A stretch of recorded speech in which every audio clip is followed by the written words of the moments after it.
and I never use it, but then I found it, and it pulverizes Big Mac. So I feel like maybe I can survive this, because I was afraid it was going to be like chunks of burger, and I was going to throw up on live. Oh God. Yeah, burger. That's what I worry about. I worry about the chunks more than anything. It's the texture. I don't think it's the taste I worry about nearly as much as the texture. Yeah, no, the texture is going to be gross, man. It's going to be gross. Yeah. Oh no, I think the bullet might have done it though. This thing went wild on how well that blew up. So. Oh, so you actually already have it. It's already set. Oh yeah, I got it. I got the whole right here, man. I figure because I don't know when like the anxiety is going to set in, so I might just start like firing that thing down at any point. Like we could be mid sentence, and I might just jump. Do you want it like cold or hot? Like I would think lukewarm would be the worst way to drink that. I'm not really certain, but Nate seems like he has some kind of tips for me on this. Wait. So can you hear me fine? Everything good? good? Yeah, you're good, man. I got a new mic, new fancy mic. It's nice. Sounds good. Question for you. No, I mean, actually, a suggestion, Mike. It should have been a clear cup. I want to see all the contents. Yeah, as it's dripping down and going into. Yeah, how do we even know that there's a Big Mac in there? I wanted to see the actual destruction of the Big Mac. Oh yeah, well, I figured I'd host a show. So trust me, if you can think this is anything else, congratulations. That's just a can of vomit. This is freaking disgusting. Can you see that? Like it's literally the grossest. Could be ice cream. I wish it was. It is Thousand Island dressing with burger and other such things. And it is disgusting. And it's probably more calories like in this one cup that I've had all day. So honestly, like I'm hoping to keep it down, but I'm saying the odds are pretty much that we're going to project out right into the camera, because I'm not going to cost you guys that. Like if I'm going to blow, I'm going at the camera just so you guys get the full effect. And I hope one of you is a sympathy puker, because I want company on this one. I personally, I will vote that you do this like now. Yeah, I'm down. Let's get it So over you with. want me to do it and try to do we gotta wait. We gotta wait. That is Nate. That is Chase's payoff. What are you talking about? Nobody's here for our interesting topic talk. They want to see that at the end. I guess. Wait and see. Yeah. Good point.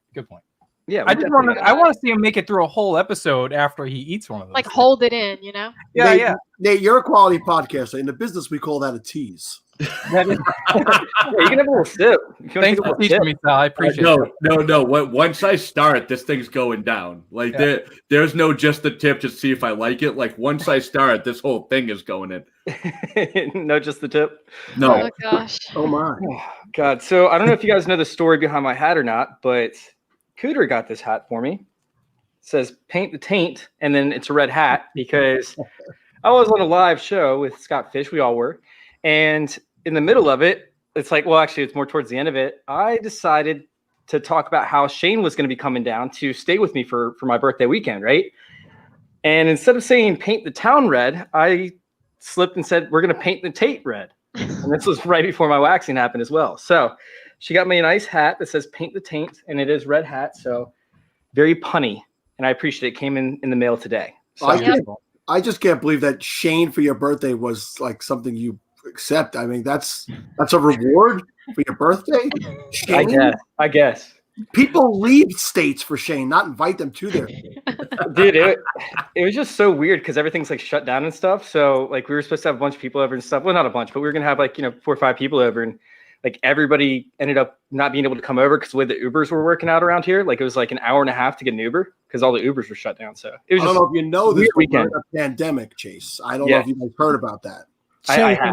Chase, I'm not gonna lie to you, man. When I saw that hat earlier, I was like, dude, the election is over, bro. Like, That's what I thought. I thought that same thing, Ray. Oh man. I was just like, he must. Please don't. Cold, man. It is a really bright red.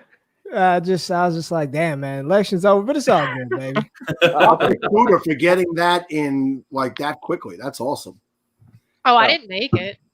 No. Getting it from somewhere that quickly is amazing. Oh.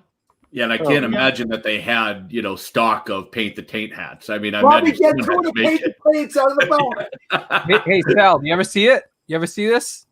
I saw you post that online, right? You remember we talked about it? That's right. On the Scott Fishbowl, you talked about that. That's right.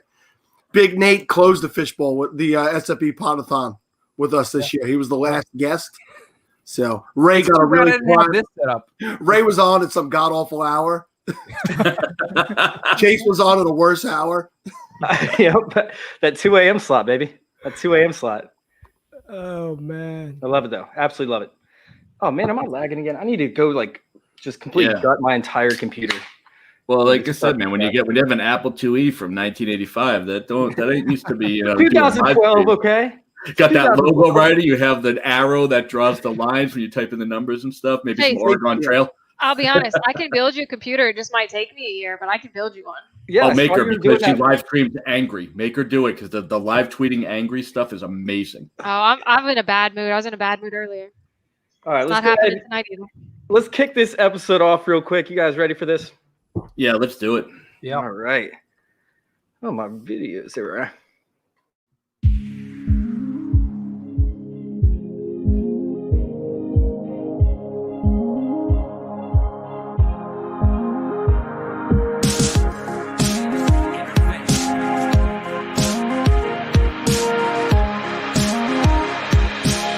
This is Fantasy Intervention.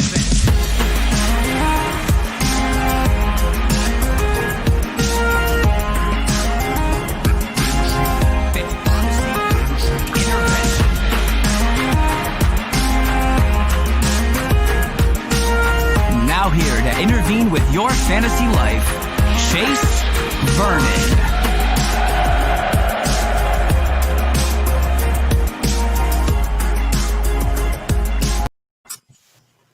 And yes, I am here joined two of the best co-hosts you could possibly ask for with Dad, FF, and Cooterdoodle.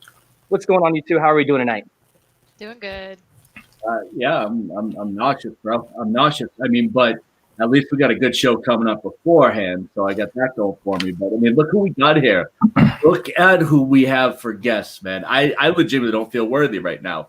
I feel like, that ugly kid in middle school that no one's going to ask to dance, and all the cool kids are surrounding me, right? And everyone's looking at them, and I'm like, are you looking at me? But they're not. No one's here for me. They're all here for this group, because this is a wild bunch of all-stars we get tonight. That's the reality of it, man. They're here for these guys, right? So let's go ahead and start off with Ray GQ, man. What's going on? How are you doing tonight? Doing well, brother, man. Appreciate you having me on. I'm not gonna lie, really didn't know what the hell I was group. I had no clue what was going on, but when I remembered what I signed up for, I was like, yeah, this is gonna be a good one, man. So dope to be on here. I have not had a chance to podcast with some people on here, so hopefully we make that happen here this upcoming 2021 draft season. But appreciate you having me on, man. Of course, man. Where can everybody find you real quick? At Ray GQ, man. Holler at me on Twitter. Sounds good. Nate, what's up, dude? Hey, what's going on, guys? Dude, all sorts of crazy shit. I'm just excited for this Big Mac Smoothie. I'm not gonna lie. Well, I do want to say something real quick. Is my son wanted to apologize to everybody that the viewership tonight will not be as high as it possibly could be because he couldn't make it.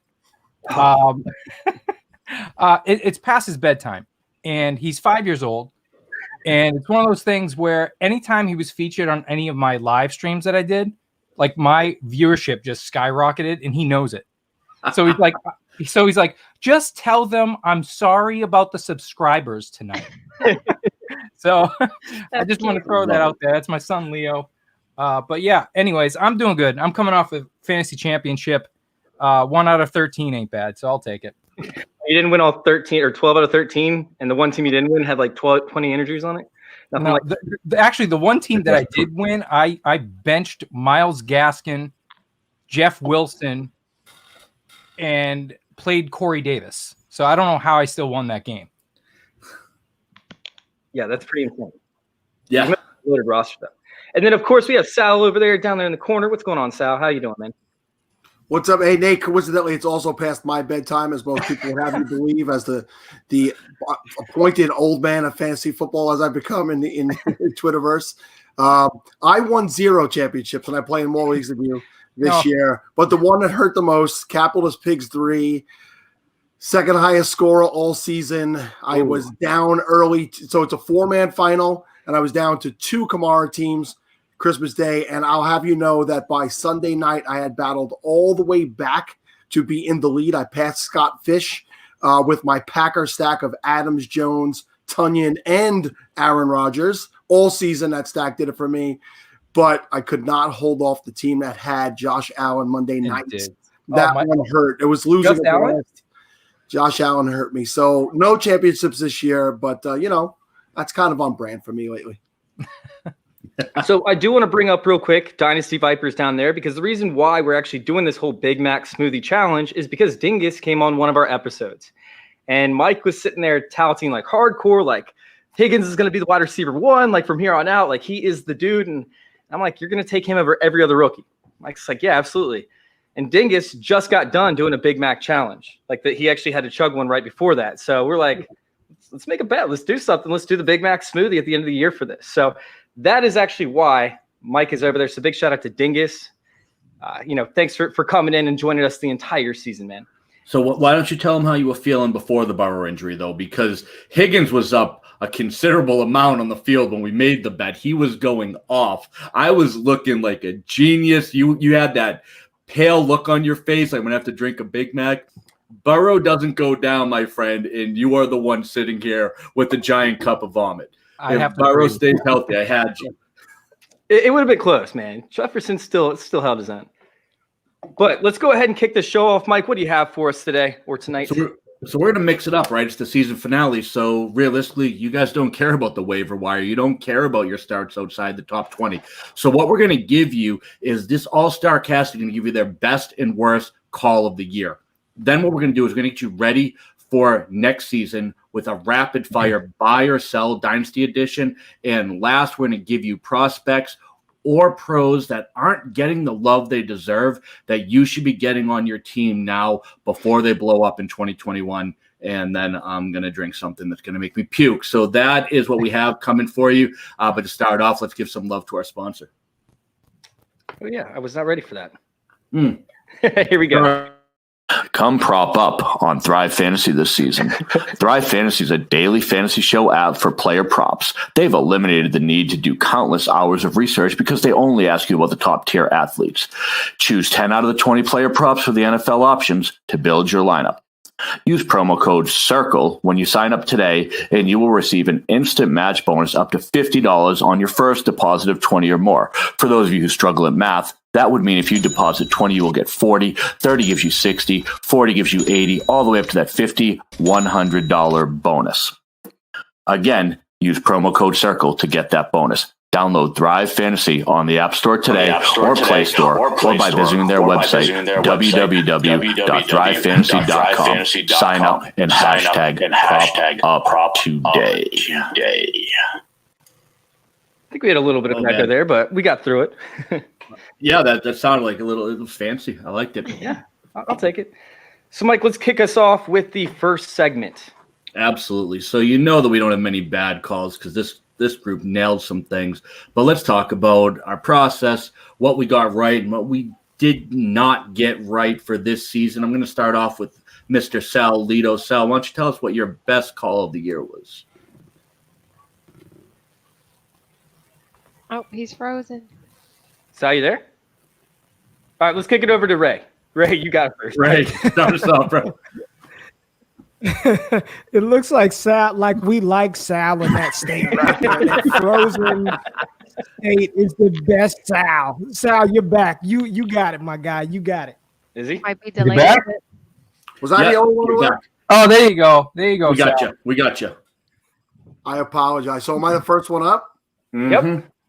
I missed all your intro, so I'm assuming you want, my process and my awesome call for the season. So my process is essentially put faces on a dartboard and throw a dart. And this year, that dart landed on J.D. McKissick. As we know, in the preseason, there was a lot of Bryce Love talk. There was obviously the proper Antonio Gibson talk, but there was a lot of love being shown to J.D. McKissick from Coach Rivera, and he is a guy who I decided to grab very cheaply on all my rosters. And I also do the On the Daily DFS podcast for RotoViz, and my two co-hosts, TJ Calkins and Matt Jones, will tell you weekly when they want to talk about Antonio Gibson. I talk about J.D. McKissick. Listen, McKissick finishes as the number 16 PPR running back. He had the second most targets in the league to a running back and the second most receptions in the league by a running back. 75 receptions with musical quarterbacks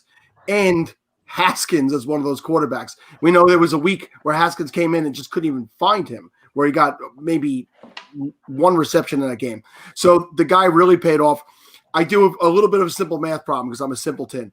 He only had 3 touchdowns, but 75 receptions, if you transfer that over to touchdowns, works out to an additional 12.5 touchdowns. Listen, Derrick Henry doesn't catch passes, so let's just pretend he didn't catch any passes, and he really had 15 touchdowns this year, right? So J.D. McKissick was my best call of the year. I don't know that I'm saying he's going to be anything next year because I do believe Gibson takes over that backfield fully, but for this year, if you listened and you had him, he was on plenty of my rosters that won nothing. And of course, my worst call was Cam Newton. In the picture you guys used to advertise, you could see me wearing my Cam shirt, doing the primal scream, just like Cam, because after week 2, I was doing the duck walk, bopping all around because Cam looked like old school Cam. COVID hit, Cam never came back, and it was actually painful to watch what he did. I mean, it was painful. I really do love that guy. I love everything about who he is, the swag, everything, but I don't know that football is any longer in his future. Definitely not in New England. I mean, New England would be insane to bring him back, but yeah. So those are my best and worst of 2020. Love it. Ray, what do we got? Just in time, by the way. I got a little hungry. I was like, what are you doing over there? I was expecting you to blend something, but no. I'm just hungry. I decided, Big Mac sounds good right now. I decided to. I thought you were doing something like in sympathy. We were doing this together. Yeah, me too. Oh, no, I'm just going to eat my Big Mac. All right, Ray, we got you on mute. Why don't you give us your best and worst for this season, buddy? All right. So y'all know my whole thing is college and Devy and rookies and all of that stuff. So I'm gonna stick to a rookie theme for my best and worst calls. And I never read the instructions or follow directions. So I'm gonna drop 3 quick bombs. My best rookie calls coming into this season. 1, you could check the receipts. All of this shit is receipted on Twitter. I'm team never delete on Twitter, so you can go pull all the receipts, right? But I told everybody prior to rookie draft season, I said Justin Jefferson was going to be the discount version of Jerry Jeudy. While everybody was hyping up Jerry Jeudy and his great route running, I kept saying from October, November, December, I'm like, yo, fade the high pick of Jerry Jeudy, grab you some Justin Jefferson later. And he turned out one of the best rookie seasons at the wide receiver position that we've ever seen. Jalen Hurts, I know it's only been a 3-game sample size, but he's looking like a top 12 dynasty quarterback, or at least top 15. We could debate whatever the 12, 15, but Jalen Hurts all over him at Oklahoma. Was a big fan of him coming out, and he got the draft capital that I was looking for. He took the starting job, and now he's going to be the guy in Philadelphia. And then the final good call from old GQ was Henry Ruggs was going to be absolute garbage. And yeah, it's not looking like he's going to be a usable fantasy asset outside of best ball formats, like the joke that we all made throughout the summer. Like he does things for that offense, but consistent fantasy scorer didn't happen in 2020, and I really don't foresee it happening at any point in his career. So those were my best rookie calls for the 2020 season. Love it. What do we have for a miss? Anything that you were high on that you expected to come through and didn't? I gotta own it, baby. I've got to own it. I was head over heels for the landing spot, the draft capital, the talent. I was tweeting out live videos at the combine, drinking Hennessy and eating pancakes. Jalen Reagor, I thought it was going to happen for my boy Reg in 2020. It started out really well. Week 1, big 55-yard pass from Carson Wentz, and that was like the last pass that Reagor caught, and the last good ball that Wentz threw was in week 1 of the 2020 season. It didn't happen for my man Reg, and I as we project forward, I don't think he's a wide receiver 1 for a team. I think he's a good wide receiver 2. Therefore, us in fantasy, you're talking about maybe hopefully he can be a top 24 wide receiver, but he's probably going to be a number 2 for an NFL team. So that was probably my biggest miss, and I got to own that shit because I was pumping him up all rookie draft season. So still some time to turn it around, but it's not looking like he's going to be that high-end fantasy asset that I thought he would be. Yeah, that's tough, man. Because Jalen Reagor, he struggled with drops in college to an extent, but he had that athletic ability to be a game changer. So I'm really interested to see his 2021 season. I still think he can, break it out pretty much. Like it's something as to where, like, with these wide receivers, like, we're not used to seeing wide receivers go off as rookies outside of this past 2 years. So, most rookies take 2 or 3 years to actually get up to the level that they're at, a la Chris Godwin, DJ Moore type stuff. So, he still has a chance for sure. It's just unfortunate that the player picked right after him had one of the greatest rookie seasons in NFL history. It's unfortunate, but that's where we're at, man. And you were drafted as a first-round pick, so you know what? We don't want to hear the excuses. Like, go produce. So hopefully in 2021 he could step it up, but in 2020 it was a miss, man. All right, Nate, what you got? Well, going back to Sal's call, not to make you feel like crap even more, but Cam Newton had fewer than 200 passing yards in 10 games and fewer than 100 passing yards in 4 of those games. So he was god awful. I'm a huge Cam Newton fan, but it just was not working for him this year. So you were hold on, as a guy who had Cam and Wentz in one league together, I felt the pain this year. That's so bad. So from my, Ragy's talking about pumping guys up. I was pumping the brakes on a couple of running backs prior to the season. I got crushed on both of them, CEH and Miles Sanders. So I was saying that, CEH getting highly overdrafted as a top 5 option. Miles Sanders, same thing, going very early, late first round, early second, sometimes, some first overall pick for some people. And right now they're the RB 18 and 19 in PPR. And I had them in prior to the season. And as Ray said, you can check my receipts on my tweets. I had them as the 15th and 16th ranked running backs for this year. A couple things. CAH, if you look at his stats, he has a hard time pushing the pile. He proved that even in his unbelievable first game of the season, where he's on the big stage, everybody watched him, but he was stuffed 6 out of 6 times within the 5-yard line. 0 for 6, okay? And that was one big thing I was so worried about with him.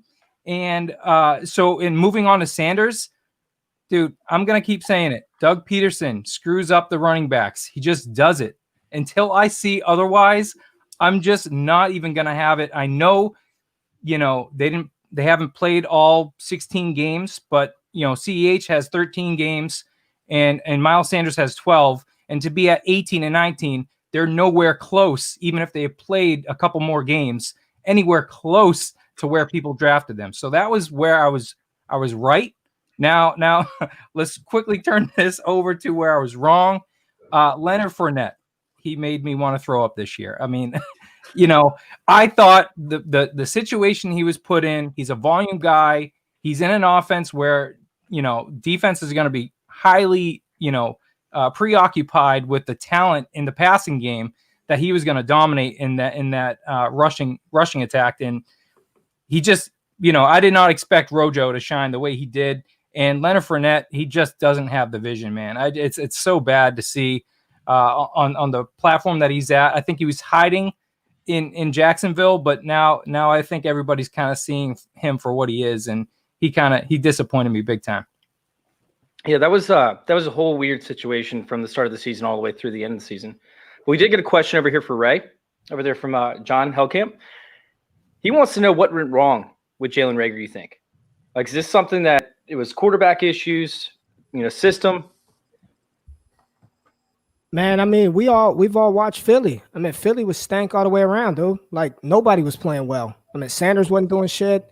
I mean, who's the wide receivers? Fulgham had a 4-week stretch and flamed out. I mean, Ertz did nothing. Goddard really didn't do anything. Like, I think it was a little bit of everything, right? He was chasing down defenders in practice, hurt himself, got put on IR, missed a bunch of time. And again, like a part of the reality of what happened was, I think the biggest thing was the guy that was picked right after him, who a lot of people in Philadelphia wanted, blew up and was balling, and he's on the bench and he's not producing, and Philadelphia looks bad. And I think it was a little bit of everything. And what I've said on multiple shows is I am willing to give all rookies, all of them. I know I just shit on Henry Ruggs, but I'm willing to give all rookies a little bit of a pass for 2021 because of the circumstances that sort of took place. No rookie mini camp, no OTAs, no training camps. I see you, Sal. I see you. I like it. Listen, I'm from Vegas, baby. I want them to be well. I'm a lifelong Raiders fan, baby. I'm willing to give all rookies a pass. Now, those that did thrive in 2020, despite the limitations, those guys are superstars. CeeDee Lamb, T. Higgins, Justin Jefferson, superstars. Oh, yeah. But those that didn't, I'm willing to give a little bit of grace for 2020, and I really want to see with everything there, because he did need to adjust. Some of those cats needed to adjust. He didn't do much at TCU besides get the ball and make plays. So I think next year we'll really be able to figure out if Rager's got it or not. Yeah, that's going to be interesting. See, I was never really on Rager, but I still think that he has the ability to do it. We just got to see if he. I think I just want to jump in real quick. I think that coaching had a lot to do with it. So Reggie brought up Travis Fulgham, who was unbelievable for like a 4 or 5 game span, just on fire, the guy you wanted to have. And then the second Alshon Jeffrey comes back, he's nothing. And guess what? Alshon Jeffrey was nothing. They canceled each other out completely. And it made absolutely no sense to keep going with a guy that was actually working for your offense. So this whole team is broken. Carson Wentz is just, I think he couldn't put up with the whole having Hurts, over his shoulder. And he's weak in a mindset. He's got the talent, but I think the whole organization as a whole needs to kind of look at what they're doing there, because they have the talent. There's no doubt about it. I think Philly's just kind of screwing a lot of things up on the back end. I think that Doug Peterson wanted out because there's no rhyme or reason to the things that he did this year. It's a good coach. It's a guy who won a Super Bowl there early on in his tenure, and it just looked like a coach who had never coached before at points during the season. And I do believe he will be out this year. So when we do get to Miles Sanders a little bit later, Nate, you brought up Miles Sanders. Mm-hmm. It's all going to hinge on who the coach becomes there and who the quarterback's going to be there, right? It's no given that Hurts is going to be the quarterback next year. I feel he should get the opportunity, but there's no given that they don't take somebody in this year's draft with there being, what Trask throwing away his Heisman opportunity. If you're watching that game right now, maybe they want to pass on him, but it's going to be interesting to see a lot to change in Philadelphia, I think, this offseason. So while we're talking about it, let's go ahead and go over to my worst take, which was Miles Sanders being a top 5 running back. I had him at number 5.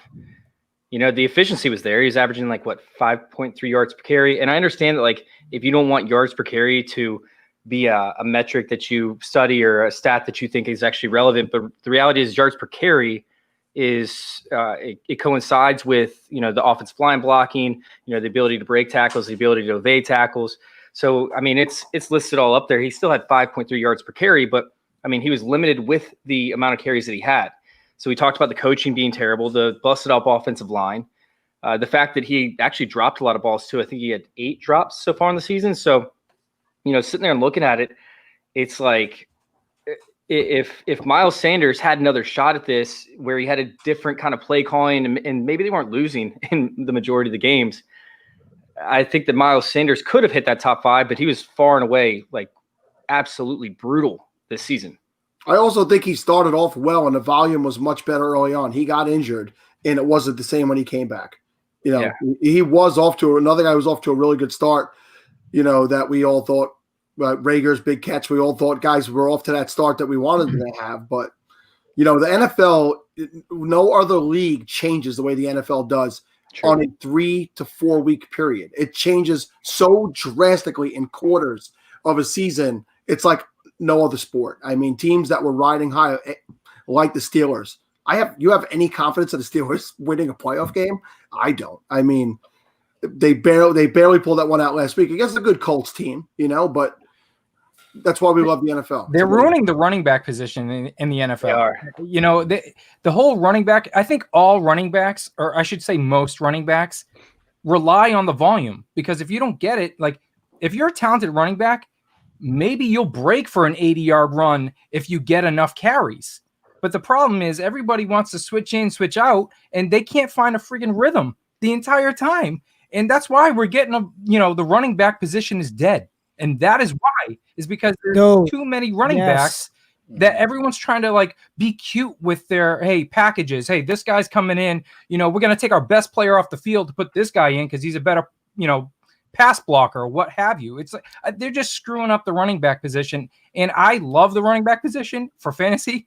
And, I'm starting to lean on running backs don't matter. And it sucks because I said, I love the running backs. They do matter. They do matter. And that's why everybody keeps shitting on Derrick Henry and he's going to – the running backs that still command 18-plus touches a game are so valuable in fantasy, man. Like those guys, they are truly – they're only a handful, man. And we may see a time where look, I've been on record. I think Carolina's going to draft a running back, not early, not anyone that's going to threaten Christian McCaffrey, but somebody to take some workload off of that dude, man. You can't keep pounding him 25, 32 times a game. They're going to wear his ass out. So that if you've got a bell cow, a true that word is so overused, like generational and elite, there are only a handful of bell cows in the league. And if you've got one of those guys, look, I know we all talk about when to get out of running backs. I ask the question all the time, when to trade them. But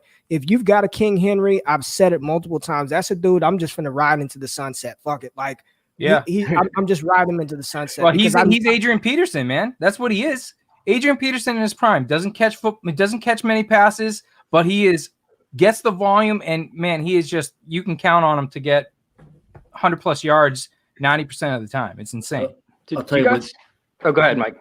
With McCaffrey, one of the people asked me who my 101 is this coming year. And I said McCaffrey. And the question I got, obviously, was, are you worried about the injuries?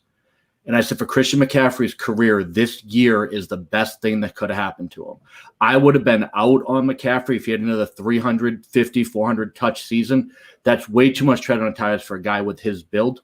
But I think this year, having him have those injuries that aren't long-standing, we're not talking about long-term injuries here, I think actually help his long-term prognosis more than if they ran him into the ground with every touch in Carolina this season.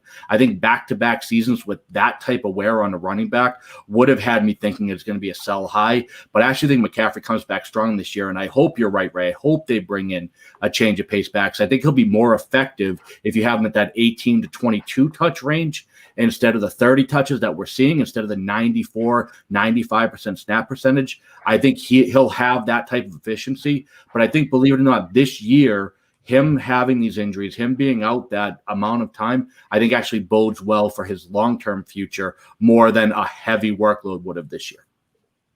So you guys are really good at transition, right? Because we're going to go from, where I messed up to the guy that actually got right. And I really wanted to go with AJ Dillon, because I was so high on A.J. Dillon. He's going to be the bell cow. He works in a wide zone run scheme. He's going to end up working out, but I want to give it more time. So I'm not going to go with A.J. Dillon for this one. I'm going to go with Colin Johnson. I sat there and I wrote an article how he needed to develop. It was going to take him about a half season or so to actually start to see the field. And then once they figure out how to use him the right way, whether that was going to be as a deeper target or a red zone threat, he would either, he would figure out a way to actually produce. So, with Minshew, if he was going to develop, then Colin Johnson would have been even better this year. But if Minshew did very poorly, then you're sitting there looking at them drafting Trevor Lawrence or Chase Fields. If that's the case, which now it is, you're not going to be able to get Colin Johnson anymore. Like, Colin Johnson is going to be way overpriced, for the asking price. So I was very, very high in Colin Johnson, and I think next year he could end up being a wide receiver 3, possibly a back end wide receiver 2. In this offense. And I'll go up next, and I'm going to keep mine short and sweet here. I am pretty new to fantasy Twitter, not fantasy, but fantasy Twitter. So I didn't make any big, bold claims like season long this year. But I kind of started jumping in around week 3, and I dug in about Robert Tonyan. I say Tonyan, but I think it's Tonyan. And I dug in with him, and I'd seen that Atlanta at that time was just getting demolished by the tight end. So I was pretty proud that I made a big call that week and told everyone to start Tonyan. And he had 98 yards, 3 touchdowns. It was his best game of the season. So I was pretty proud about that. But my worst is the antithesis of Mike's coming up. I also was touting to all of my Saints friends all of us that Winston was going to be the starter, and they were just, pulling our chain, saying it was Taysom. So that was my worst. That was tough. Yeah, that hurt. I was right there with you. This is going to be a good transition, though. I like this. Yeah. It's just working. I like the way that transition works. So two quick ones for you. November 24th, 2019, I called Josh Allen as the QB1. Nailed that one. He actually finished the QB1. So hit that. Hit DeAndre Swift as being a first-round dynasty startup pick in 2021. He is right now trending at the 108. So nailed that one. But my best call possibly ever in fantasy was on Wednesday of the Saints coming out and not saying who their starting quarterback was. I went on Club Fantasy, and not only did I tell them that Taysom Hill was the starter, I said he would go for 200 yards passing and 3 touchdowns. He went for 220 and 3. So I'm sorry I missed by 20 yards. But while everyone was going to pick up Winston, not only was I telling you who the starter was, I was actually telling you what his stat line was going to be 2 days before he was named the starter. This came with a familiar theme that anyone who was watching my Twitter saw me screaming about, which was in-game injury usage only means it fits that week's game plan. Coaches can't flip the script mid-game. So if you're looking at a running back who's getting the carries, he might only be on the bench because he plays special teams. That doesn't mean it's the bell cow the following week. And when you look at Taysom Hill, Jameis Winston coming in after the Breeze injury makes the most sense because Jameis Winston's style of play fit the Drew Brees game plan, which was in that week. But when you look at the money, when you look at what the coach was saying, when you look at really where their future was going, if you weren't enamored with Jameis Winston throwing the 40 touchdowns despite the interceptions, if you weren't enamored with that air and out game, the clues were all there for you to put together. But we always fall for that in-game injury usage, and it is such a fallacy that the next week is going to come back. When they know the guy's out, they game plan differently. The personnel is different. The way they run the game is different. So that's really the big one. But, of course, we have misses. And I had my first year in the Scott Fish Bowl. I was stoked to be there. And 2 button clicks changed everything. At 105, I'm sitting there saying that Alvin Kamara is trash. I'm going Zeke Elliott to win me the championship. And then I'm staring at the 2 Chargers quarterbacks. And, of course, Tyrod Taylor in this format, if you go back to what he was doing in 2014, the last time he threw a football, he was the perfect fit for this scoring system. He was going to take me all the way. Herbert wasn't going to be anything. This was going to be Tyrod Taylor carrying me to fishbowl glory along with Zeke Elliott. I could have auto-drafted the rest of the teams and got my 2 guys that I targeted. And, man, I think by, week 9, I was waving the white flag and thanking Scott for the invite because my team literally, I think it's like week 8 or 9. Garbage. So that was realistically, those 2 picks, if you just look at the points, if I had gone Herbert and Kamara, I think I'm at least in the wild card round, possibly even with the bye. Those 2 picks literally submarine my whole team. And it wasn't like I was unsure. Like, I was flexing. There's a video of me dancing because I got Zeke and Tyrod Taylor. Like, I'm trash talking my league. How could you let those guys fall to me?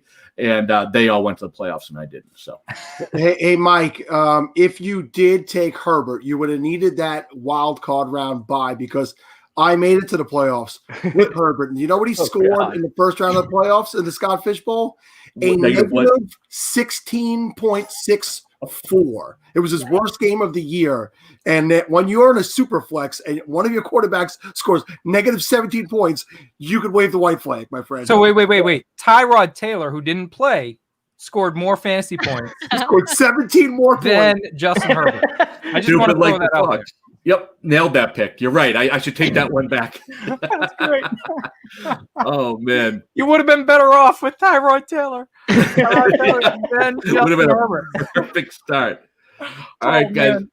So like we talked about at the beginning of the show, no one's doing start sit right now, but what everyone should be doing that's playing fantasy the right way, which is dynasty, not redraft, they should be getting ready to look at these pivot players. You have guys right now that are either sky high in value or in the trash that are going to make or break your season. You should either be cashing them in right now or you should be picking them up in trades. So what I want to do is I want to do rapid fire buy, sell on what we consider to be current street value for these players. So what I'm going to do is I'm going to go around the horn here. If you feel strongly about them, give me some context. If not, feel free to just throw that buy sell out there. And we're going to give you those players and talk about these are the pivot players you should be looking at for next year. So first one we just talked about, Justin Herbert. Are we buying or selling that Herbert is a top 6 quarterback right now? And Cooter, we're going to start with you and then just go around the horn. I'll buy. Buy Herbert in top 6. Love it. Yeah. Sal? I am buying. Nate? I'm going to buy. Ray? Charging that shit on the Love credit it. card, baby. Chase? I'm buying it. I'm just paying cash. I don't have a credit card, so Love it. Clean sweep. I have him like QB4, so we're golden there. Love it. All right, now I'm going to go around. I'm going to start with Chase because we always want to give him a chance to talk about his favorite player. Really, do we have to do this right now? Oh, yeah, we do. We do. I have to drink a big mess smoothie. You're going to talk about the fact that David Montgomery, I'm actually going to discount him from where he finished, which I believe was running back 8. I'm going to give him top 12. Are you buying or selling that David Montgomery is a top 12 dynasty running back? All right, so this has nothing to do with my bias, right? Like I don't have to take lock at this point, but he's a sell for me. 36% of his production came in the passing game. Shout out to Taylor Cornell over there, who actually came up with that stat. So with Tariq Cohen potentially coming back, we got to figure out what happens with that. I just don't know if David Montgomery is going to see the same volume in the passing game that he's seen, throughout the tail end of this year. And his schedule was absolutely insanely good for the last few games. So I think he's right around that area, but top 12, I got to sell with all the rookies coming in, or all the, the 2020 rookies making a big time stamp on this season. Ray, what do you got? Top 12 for Monty. I like him, man. I'm gonna buy it. I'm gonna buy that. I like him. I think he's all right, man. I think a lot of the pre-draft narrative, people gotta. I mean, I get it, but you got to start somewhere, right? Like the production, here it is, and he's playing with confidence. Doesn't look like the Bears are gonna shake stuff up too much. I mean, Trubisky's look better. If he's the guy, man, why not? Like, why not? Love it. Nate, what do we got? I'm buying, man. He's the RB6 on the season and half point PPR. And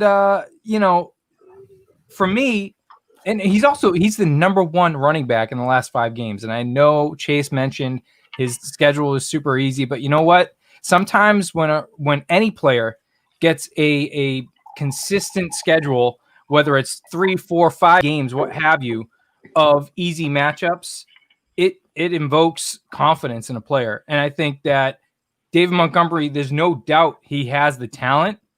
So I think that now that he's got the confidence, you better watch out for this guy. I think he's easily top 12 in 2021. Love it. Sal, how you feeling? Yeah, I'm right on the cusp. And to Chase's point, what we talked about earlier, this guy got the full workload. He was the all-around back, and he proved that he can handle it. And he was explosive. Like, he did everything he needed to do. So I never thought they used Tariq Cohen properly anyway.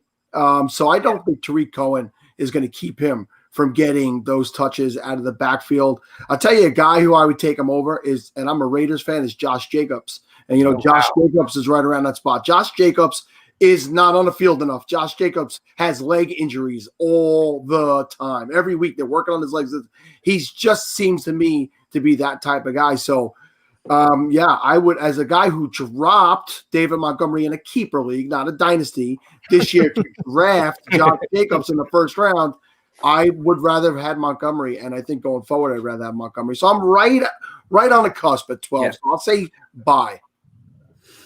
Cooter, I'm gonna sell it. I'm gonna stick with Chase. I have negative feelings towards him, but I could see it happening. But I'm gonna sell. It's not personal, Cooter. Are you guys not listening? The number 1 running back in the last 5 games. He didn't hold the door open for Cooter. He did not hold the door open. Let's go. Tell him. I'm mad at him too for you, Cooter, but I'm buying this one. I think he's right there. I think that really Najee probably drops him down to maybe 11 when you count in the incoming rookies, but he's right at that level. I love the call. I do take him over Jacobs. Jacobs is a guy that really showed he's touchdown dependent this year. He's making me nervous. I have him right below like a Miles Sanders type who I do think is going to bounce back. So I like him in that kind of 10 to 12 range. So I'm going to go ahead and buy. All right, guys, keep the comments coming, by the way, because I'm reading all of these are freaking hilarious, and I'm loving them. We have some good comments coming tonight. It's not like normal questions we deal with. So I like it. All right, so next one we have, and I kind of just already showed my hand here, but we'll start with Cooter. Miles Sanders, top 8 running back for next year. I am on the cusp with this one, but if they stick with Hurts, I think he's going to take some of those touchdowns away, so I'm going to sell it. Sal, how you feeling about Sanders? I'm selling. There's too many guys at the top. There's just too many other guys that are way more reliable. So, Nate? Sell. I don't care if God is the quarterback. Whoa. All right. Sorry. If Doug Peterson is still the coach, I cannot endorse a Doug Peterson running back until I see volume out of that guy. Sorry. What if it's Phillip Rivers? What's that? What if it's Phillip Rivers, the quarterback? Yeah, but I thought Naheem Hines was going to be something consistent this year, and he didn't turn out to be that either. So I don't know. No, I can't. I'm not going to endorse it. Right. Ray, how you feeling? Sell. I hate saying this, but I'm selling too. I hate saying it. Yeah, I already told y'all I have them at like 10, 11, and that might even be high, so I'm selling as well. Next is the one that everybody on Twitter loves to hate, Joe Mixon. Is Joe Mixon a top 10 dynasty running back coming into this year? if everybody doesn't say sell, I'm hitting delete on it. Yeah. Chase, who we got? So, Yeah. wait, did you see the one I added in though? For top Yeah, it's 6, underneath. we had it in the questions. So It's underneath. Yeah, no, it's underneath. We got it. Okay, You're next up. Ray, buy or sell Mixon top 10. Oh, no. He's got him at like 9 to Oh. 11. Here we go. Top 10. Top 10. I've got him. I probably like. Does 10 count as top 10? Yep. Just say sell. Well, you said top 8, right? No, it's a top 10 for Top Mixon. 10. Okay, that's right. I'm buying, man. I'm Woo. buying. Step inside my office, Ray. Love it. Fine. Sal's already fine. angry. Hey, Sal. Good night, buddy. Who do we got? That's a sell for me. I mean, Joe Mixon in a full season was outside the top 12 last year. So it's an easy sell, and it's not about the talent. It's just about the organization. And I think that they just cannot figure things out. And maybe he's got a chance with Joe Burrow, but I think maybe he doesn't. So I think the bigger thing is they how's that for address the analysis? offensive line. I think they Yeah. addressed the offensive line this offseason, which actually helps out his situation. Well, That's- they screwed themselves out of one of the best offensive tackle prospects in years by winning last week. They lost on Penei Sewell. So, yeah. That was And huge. I mean, Mixon feels like he's been in the league for 8 years and he's still 24 years old. I have no clue how he's 24 still. So, he did nothing for us this year, but I don't see how he's not going to get the volume. Like, why won't he? Why wouldn't he? If he's healthy. Maybe they want to feature Joe Burrow, their number 1 pick, and they want to throw the ball more. And maybe Joe Mixon isn't part of that. I mean, they have Jude Bernard. I'm a firm believer I don't know. that you might not see Burrow till 2022, and I think that they shouldn't play Joe Burrow in 2021. That was a gruesome leg injury. That's not the type that heals like a ACL. You know, that was everything and some bone damage, right? So Sal's point is why I don't think Burrow's going to play. I mean, he tore his entire knee up, right? They're probably going to address the offensive line, and whatever rinky-dink quarterback comes in there, they're going to ride Mixon's ass. They gave him a 4-year deal. You better believe he's going to get the ball. So volume, all you can. My philosophy in fantasy football is simple. I'm looking for players that have an opportunity to score fantasy points. And Joe Mixon, if he's healthy, he's going to be the best option to score fantasy points in that backfield, and he should receive the volume. So, but Ray, are the Bengals it, man? I mean, that's where we're at. I mean, no, they're not. But that's what we have, man. And he's the best when healthy. He's the best option outside of a healthy Joe Burrow. And Burrow's not healthy. They're going to address the offensive line. We think. I'm still in, man. He's still a young player, and he's got tremendous talent, man. There was a reason why we were taking him so damn high in dynasty startups. So I'm not about to let this failed season like throw that out the window. I'll say this: I believe in Joe Mixon more than I believe in Miles Sanders. I'll give you that. I agree with that. All right, so Sal, I don't know which way you're leaning here, so if you wouldn't tell the people, because you've been kind of holding your cards close to the vest, buddy. Yeah. Who, me? Yeah, are you in or out on Joe Mixon? I feel like I was going to delete the show if anybody said bye, but Ray's so goddamn convincing. I might be making some deals tonight. Oh, stop it, Sal. Get out of here. So I do want to say I'm going to sell. Everybody in the YouTube chat, make sure you guys go hit subscribe, please. That'd be very, very nice of you guys. Make sure you guys go hit subscribe. Follow our content. We literally have probably close to 30 or so videos coming out every single week between our quick shots and whatnot. So if you guys want content, this is the place you guys come for content. YouTube.com/fantasy intervention. Hey, Chase, you didn't put the question up, and FF_injuries. Maybe he knows, maybe he's a doctor of some kind, and I am not. I work in a hospital, but I don't touch people. I'm going to give you my simple reason because pops the floors. Because Joe Burrow has an entire career ahead of him, and he doesn't have that offensive line right now. And there's absolutely no reason to rush back a franchise quarterback for what? They're not winning next year. And I know things could change quickly in the NFL again, and no league do things happen quicker. But for me, he's simply just probably not going to be ready, and I don't see a reason to rush him back. Again, it'll probably depend on how the season starts and where they're going, and if they feel he could contribute to a run, but I don't see a run next year. So that's really my reason. And I've been toting the same thing, Sal. Like, why bring him back? You're not a contender. In fact, you're better off giving up next season. Like we saw with them losing Sewell, you want to lose games if you're the Bengals. Your team sucks. Let's just call it what it is. So why are you going to bring him back to take hits for no reason? My big thing is I'm afraid he's going to turn into the next David Carr, where legitimately the hits start getting mental. Like, you hate seeing a young quarterback against a Swiss cheese line. So I'm all about not rushing back. Maybe the second half of the season so he doesn't get too rusty, but I don't see him playing 16 games. I probably don't even see him playing 10, to be honest. Cooter, where you at with Mixon? Yeah, I'll sell it, but I'm down with saying he's above Sanders. And I'm going to buy. I've been saying all along, like, Mixon is not a 2020 play, he's a 2021 play. I was hoping to see Burrow back. I think that would help him. But you're talking about a team that has a quarterback on a rookie contract. You have money in the bank. You got A.J. Green, if I'm not mistaken, coming off the books as well.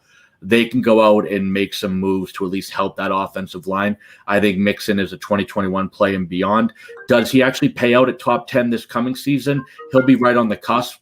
But I think I'm paying those prices because, like Ray said, that 4-year deal, you're going to get that volume for 3 more years. That's gold. I think that he's a talented kid. I think they will figure it out. And I think he'll pay out top 10 over the course of the contract, if maybe not just in 2021. So, Mike, if Joe Burrow's in, you are a Bengals fan. No. No. What about T. Higgins? I love T. Higgins. Oh, yeah. No, you love Joe Mixon. Yeah. And it all is based on if Joe Burrow is in. That's why I love Joe Burrow. Yeah. So if Joe Burrow's in, you're a Bengals fan. No, because there's this thing they call defense. There's this thing called defense that they don't get themselves into. I love garbage time points for fantasy. It's my favorite because people always cry about it. The Bengals would be the king of garbage time points because they're explosive enough to put up points, but not good enough to stop it. I love those teams. Absolutely do not like the Bengals as a football team, but I love them in garbage time. You can bet your ass on that. Right. So the answer to Third and Short's question about should I start Herbert or Hurts in the last week is you should quit that league for playing in week 17. Big fact. Big fact. All right, next one. Last week. I hope last week. Oh, God. Because I think that was like a big question for us. Like every single time we turned around, it was Herbert or Hurts. Like I'm not kidding you guys. Like that was like every single question we got. That and Lamar Jackson or Hurts.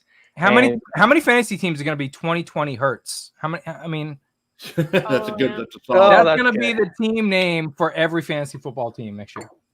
All right. So John's still here. JT, I believe Chase put him at a top 6 running back. Is that correct, or top 6 overall, Chase? Top 6 running back for fantasy, yeah. Okay, so I will start this one. Jonathan Taylor is the dynasty running back 2. So I'm buying this with all of my kids' college funds because it's going to pay out in spades. Chase, I'll let you go first on your question here. I think JT's Yeah, I think he's a lock for top 6, to be honest with you, in Dynasty Leagues. I think he's an absolute lock. Ray? Yep. Agree. Nate?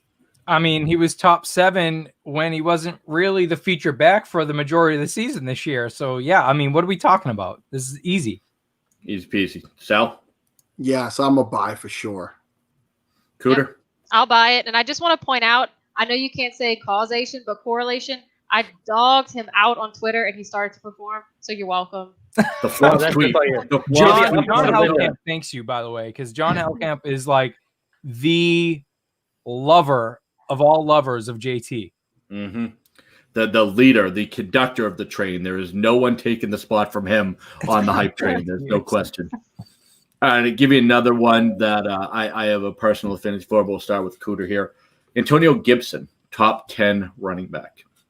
I mean, I'll be honest. I'm not sure. I didn't have him in any of mine this year, so I don't have that feeling. I'm gonna say bye. Sal, how you feeling? I like Antonio Gibson, but I'm selling him as a top 10. There's just too many other options right now. Nate? I'm going to, as a Cowboys fan, surprise a lot of people. I'm actually going to hesitantly buy here because he's the running back 13 on the season. Mm-hmm. And it was a team that didn't figure out a lot of things. But if there's one thing they figured out is to, hey, give Antonio Gibson the ball. And if they can have a viable quarterback next year, and it looks like they're trying to get rid of the, cut the weakness off the team, Dwayne Haskins, cough, cough. I think that Gibson could be in that conversation for sure. Love it. Ray? I'm selling. As a Cowboys fan, his 2 100-yard games came against the hapless Dallas Cowboys. Horrible run defense. I think he's a good player.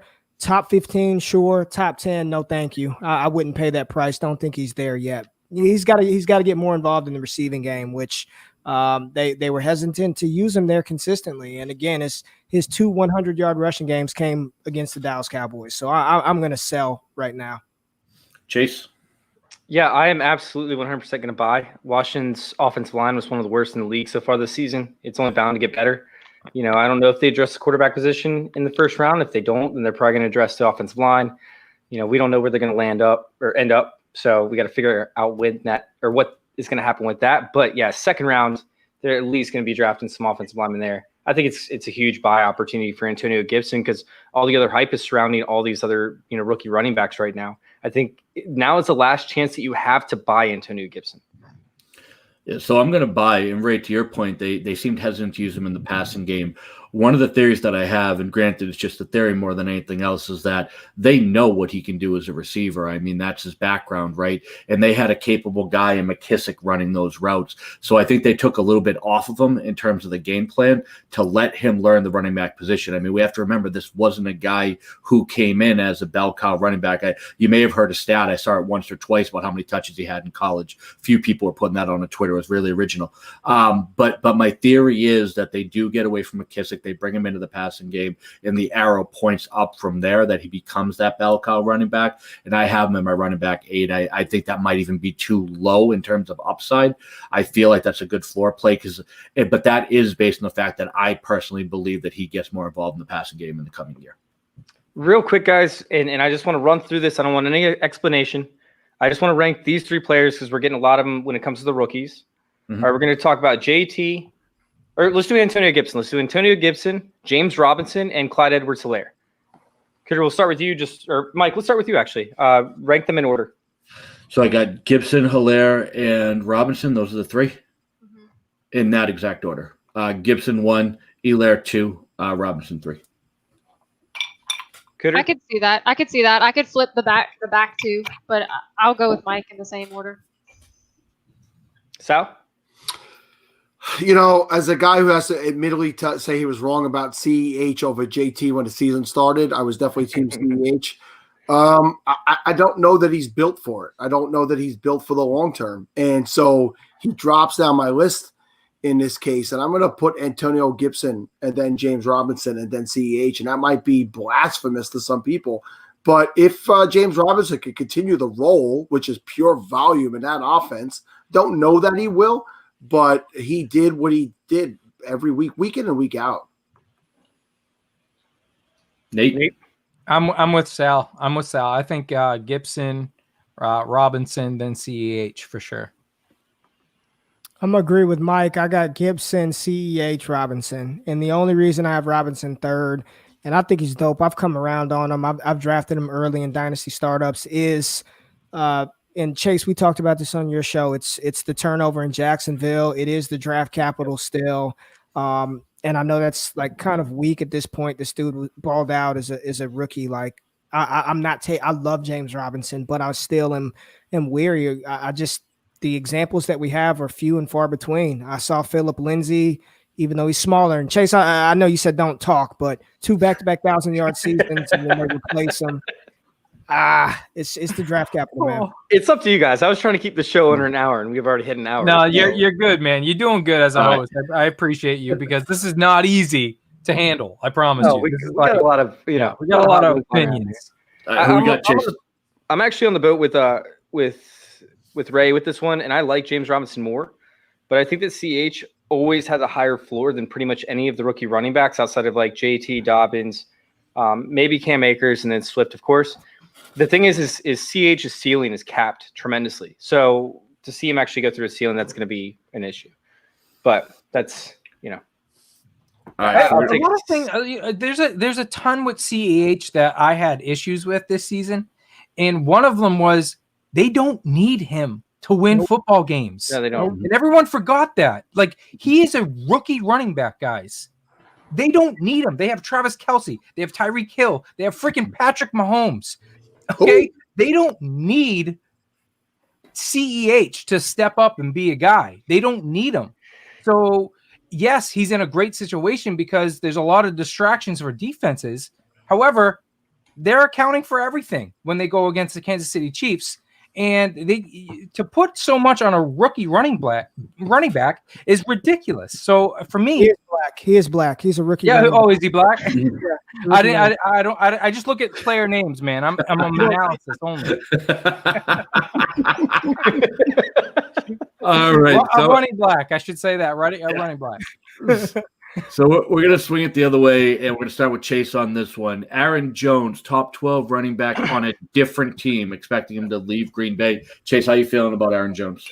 I had to say that he's going to leave Green Bay just because of the A.J. Dillon talk. So, no, I definitely have him leaving, and I still think that he's going to end up as a top 12 quarterback on a different team, that team being the Arizona Cardinals. That's a hot take. He can't play quarterback. Yeah, running back. Yeah. Sorry, my bad.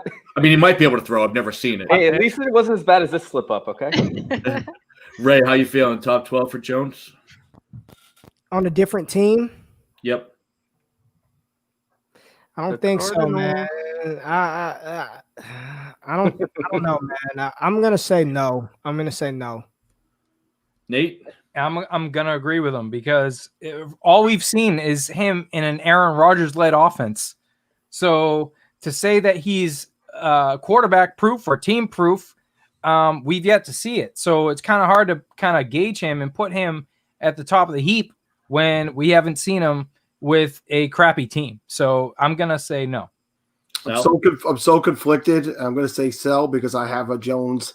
I have a Jones for Jones. I hope they figure out a way to keep him. Maybe A.J. Dillon decides he wants to go on a Mormon mission or something.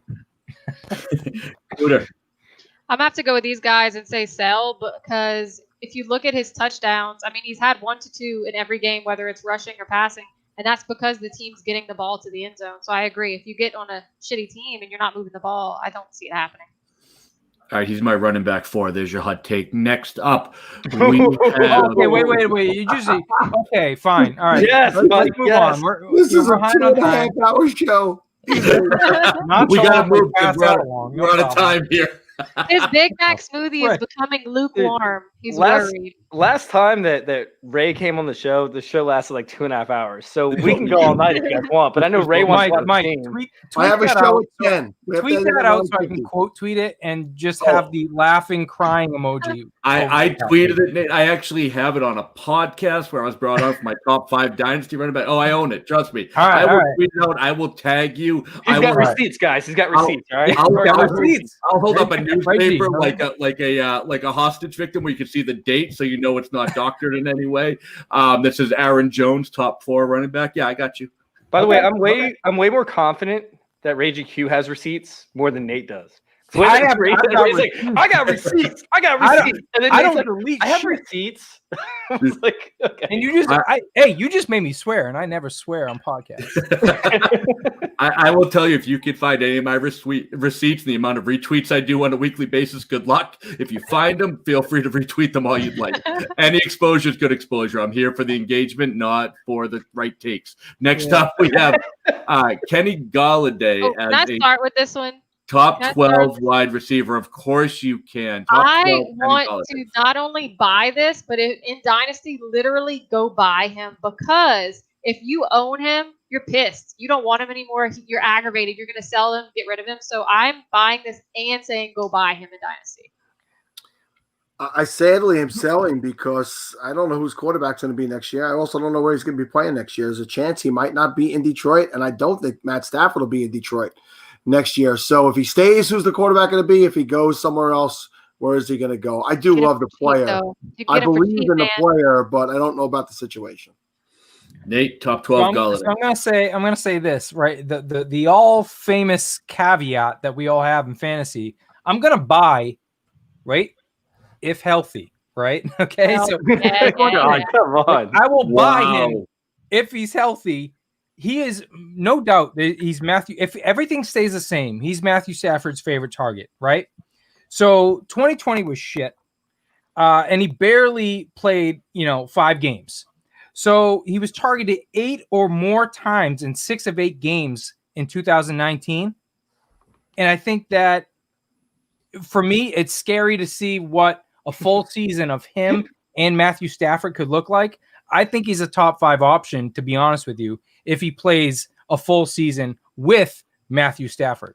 But there's so many things that could change. I want to summarize your take because me and you are going to retweet our hot takes. So mine is Aaron Jones, the top 4 running back. In your tweet, I don't know if it's going to fit in the characters, that Kenny Golladay is a top 12 wide receiver if he stays healthy and he plays with Matthew Stafford, and if he stays healthy and they both play 16 games. Correct. I don't know how you're going to set that up, but me and you are going to go hot take for hot take.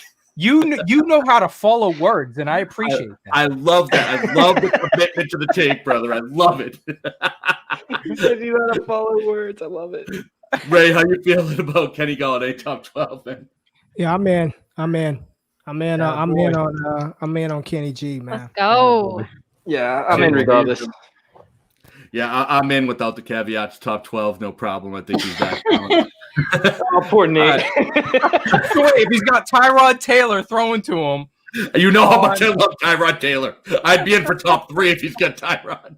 That accuracy. God damn it. This is awful. Where are we going? All right, next up we have probably the most polarizing wide receiver, Juju. Without the caveat of landing spot, we all know he's going somewhere. Is he a top 15 wide receiver? Chase, we're going to swing it your way on this one. Yeah, actually, I think that he has multiple different landing spots, whether he ends up with Pittsburgh or not. And actually, I hope that he does not land with Pittsburgh. So there are multiple different locations that I could see him absolutely firing off. Washington's one of them, where he'd fit very well with Terry McLaurin in that offensive system.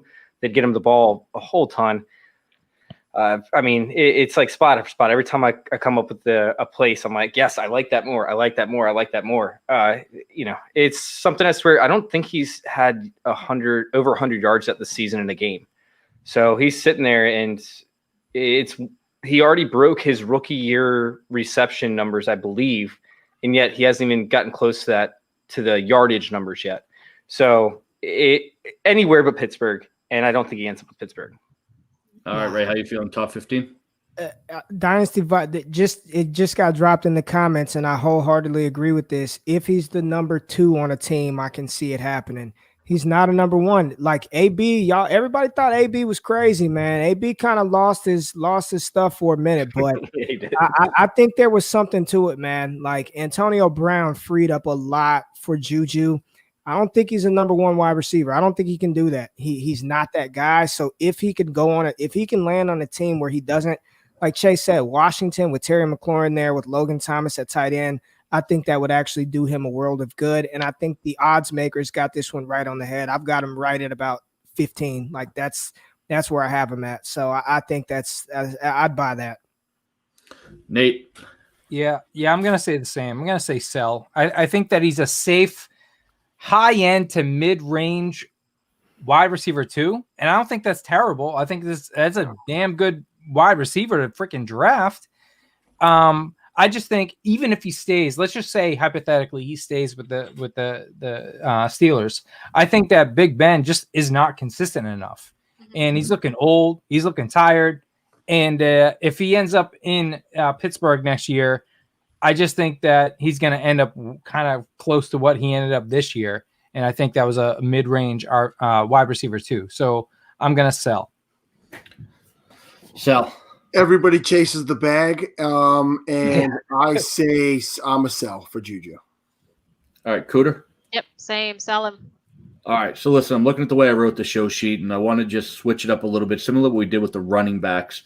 And I'm going to combine these three, and I want you to rank them in order because we all kind of have Juju right around 15. Everyone's feeling that kind of range. So here's the three, and Cooter, I'm going to have you start. Rank for me Juju, Deontay Johnson, and DJ Chark going into 2021.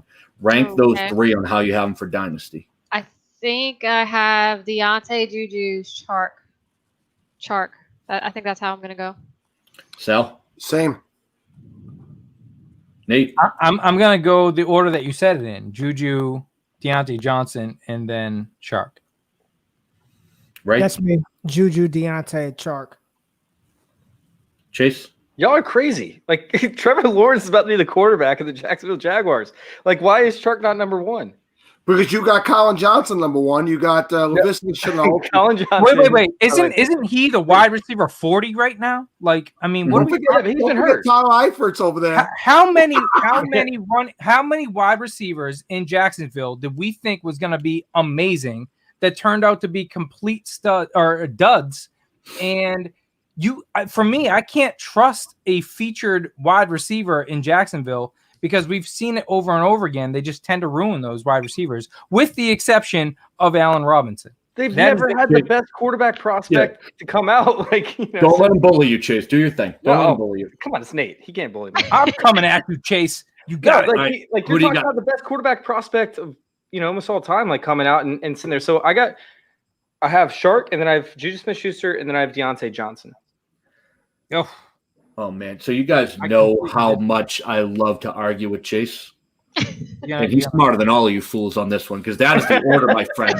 That is the order. Put that out there, Mike. DJ Chark. Okay, so hold on. It's DJ Chark. If Trevor Lawrence comes in, he's healthy. He has a nice breakfast. And he throws 74 times a day. You say he has a nice breakfast? Yeah, I wanted to make sure he eats well. That's What's important. Wrong with saying if healthy? I mean, that is what we freaking say, isn't it? If he's healthy, I mean, that's what we always say. If Joe Burrow was healthy, I wouldn't have this cup, my friend. What we say on here, I'm sure as hell not going to say, "Hey, he's a top 5 option if he plays 5 games." I'm not going to say that. I mean, no, I'm with you. I'm with you. I mean, I'm just saying I have a smoothie because Burrow got hurt. All right, next up, Mark Andrews, top 5 tight end. Sending that one to Cooter. Oh God. I'm gonna sell it. Sell? What tight end did you bring up? I'm sorry. Mark Andrews, tight end 5. Yeah, that's easy for me. That's a buy. Love it. Nate? Oh, that's an easy buy. Mark Andrews is the tight end 4 in 2019, tight end 5 in 2020. Super easy to be a tight end anything in fantasy football now. Right? Yeah, he's top 5 tight end. Yeah. Chase? Let's just do the ranking thing the same way that we did it last time with the 3 tight ends, since we're running behind anyways. I only have 2 up, and they're not even close to each other. I got 1 more to go after this one. Wait, we got Irv Smith too, right? No, Irv in there, do we? You're talking about Irv Smith. Oh, there he is. Yeah, my bad. Yeah. Okay. Yeah. Yeah. So give me Irv, Andrews, and Pitts. Go ahead. You want to start? Dynasty. Dynasty. Yeah. Dude, why are you even putting Irv in the same conversation with Pitts and Andrews? Like, because we're trying to move the show along, Ray. So you can go watch your football. It's Kelsey, Kittle, Kelsey 1, 2, Waller at 3, Andrews 4, Kyle Pitts 5. I mean, that's what it is. Pitts over Hockenson, Pitts over Irv, Pitts over Goddard, Pitts over Fant, Pitts over Jonnu, Pitts over Gesicki. He's a top. Doesn't landing spot mean something though? Like, I don't give a shit about any of that. Kyle Pitts. that is owning right there. Confidence, man. That is the best. I mean, he's like literally. I know there's a lot of stuff. I do not think we've seen somebody like this come into the NFL in a very, very long time at the tight end position. He's that dominant of a mismatch nightmare. And I know all of us have watched some. If you haven't, he's that dominant of a tight end. He's that good. I don't care where he lands. He's going to be a top 15 NFL draft pick. He's that freaking good. All right, Chase, how you feeling? So I actually have Mark Andrews behind Kyle Pitts. He can't stay healthy. You know, he's ankle issues constantly. Like, this is something as to where I don't remember the last time that we had Mark Andrews play a healthy season. Even last year, like, they limited his snaps. So I actually have Kyle Pitts ahead. And I've got Mark Andrews. And actually, I have Irv Smith Jr. a lot closer. I mean, the kid's only, still 22, 23 years old, something like that. So he's still a young kid. So I actually have Irv Smith Jr. really close to Mark Andrews. But I have Jonnu ahead of him and Hockenson ahead of him. So, all right, Nate, how you feeling? So wait. This is not exclusively for 2021. This is just Dynasty. Dynasty. Yep. Yes. I'm gonna go ahead, and this is gonna blow Ray G's mind right now, but I'm gonna go ahead and say Irv Smith, Pitts, then Mark Andrews. I like that. That's what I'm down for. All right, we got 2 on that, Sal. Dude, Raging Q's about to explode. I drew up on my map a little bit. Hey, I love you, dude. Can I just say, dude, that's worth some drinking a Big Mac smoothie to hear that shit. So when Ray went on his little thing just now, like blank, Pitts over, I want someone to crop me saying, Ray, would you rather smell someone's Pitts or start Gesicki? And I want someone to clip it and him go blank, Pitts over blank, Pitts over blank. Just to trash all the other tight ends. Oh God, that needs to happen. Irv Smith. I like Irv Smith, but man, that is a lot of conviction for a player that we've seen very little from. Yeah, but now that Kyle Rudolph was out of the picture the last 3 weeks, he's finally seen some consistency, and we're seeing actually how dominant he looks on the field. I love him, man. I love him. He looks like a man amongst boys. And for me, I think if we get a full season of that next year, which I believe we will, I think that he's trending in that direction. You need to tweet that out, Nate. I think that'll be a good. You'll look real smart at the end of next season. Right, dude. If you start saying, hey, yeah. I'm not shy about tweeting out hot takes. You know that. I like it. That's a hot good one, man. Yeah. Sal, how we feeling? Yeah, listen, obviously Andrews for me first. I'm not a big, crazy, over-the-top Irv Smith guy. And when Ray GQ, who does way more intensive research into the college players than I do, gives Pitts that kind of a, nod, then it's, Pitts and then Irv. All right, and obviously I want to make sure that someone feels good about themselves each time we go around here, and I'm going with Nate. It is Irv Smith, Kyle Pitts, Mark Andrews. Now there's a caveat. He's never going to come on a show again. Don't say it's healthy, all this shit. Don't do that. No, I'm not going to. I'm going to say we have my boy Z-Train in the chat. I love Kyle Pitts. I love him as a prospect, but you've seen my tweets. Let somebody else draft him. Someone is going to take him in the top 7 picks of a rookie draft and get frustrated. Let somebody else do it. Don't be that guy. You'll be able to get it for cheap. It is literally tried and true that you buy rookie tight ends at the end of the year, not at the beginning. They're going to hype Pitts. He is that good. I just don't see it right out of the gate. Landing spot especially, he might be even worse depending on where he falls. But Pitts is a buy at the end of the season, not in your rookie draft. He's going to go too high for me, too high for my taste, because I'm always looking to deal. And he's someone you want to pick up more close to the trade deadline, end of the season, than you do want to spend a top 7 rookie pick on him. There's too much. Boy, Mike. Hey, let me interrupt the program and just say that I tweeted out how you're going to be drinking a Big Mac very soon. We thought it was going to be 20 minutes ago, but we did. I did say drink a Big Mac. So I just want to, our viewership should be skyrocketing right about now. I liked it. Can I ask a quick buy or sell? Because we're going over an hour, do you buy or sell that Mike's going to get salmonella? I'm going to enjoy my Big Mac. No, it's good. It's cooked. It's cooked. He blended it after it was We cooked. hope so. I did not get it. I did not get it from the cleanest looking McDonald's. I can tell you that much. That's an oxymoron. They don't exist, clean McDonald's. Cleanest If McDonald's. you've ever seen a McDonald's burger sit over a period of time, like a year, they don't change at all. So it doesn't matter. Whatever is in that burger is catatonic anyway. All right. I've actually never had a Big Mac until right now. So here's what we're going to do, because I want to make sure that Nate's friends get what they want. Chase, I'm going to hand the mic to you. Go ahead and let's talk about those people who aren't getting the love they need. It could be a current player or a prospect. Who's not getting the love they deserve and why? And I'm going to go ahead and get started on it. Let's go, Mike. Let's go. Wait, is that it? Can we see it? Can you tilt it to the camera? I wanna Oh, see yeah. it. Hold on. Come on. It is like a vomit-filled, like, disgustingness. what do you add to it? I added vanilla-flavored rice milk. So it tastes... Creamer? You get some creamer in there. It's gross, man. It's Thousand Island dressing with sesame seeds in it. It tastes like that's the only thing with texture, because everything else got pulverized. But it is. Just do it. I want to hear this. I want your reaction.